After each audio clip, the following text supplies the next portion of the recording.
Good morning, guys. It was really cool to wake up and discover that you do indeed want to have a Simo Häyhä biography section in Forged in Snow because y'all went and broke through that stretch goal in the middle of the night while I was still asleep. So I will be writing that section up. I've got some good resources on him. Very cool, very interesting person. Over the course of barely 3 months in the Winter War, he became the most famous and renowned sniper in history. So you've got that to look forward to. That'll be, of course, included in all of the copies of Forged in Snow. Now, this also means we've unlocked a new stretch goal. The next one that we will be tackling is the custom bookmark ribbon.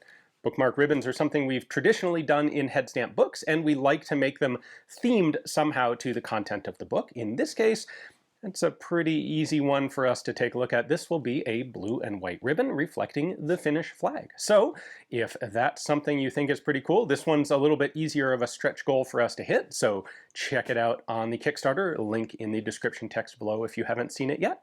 Thanks.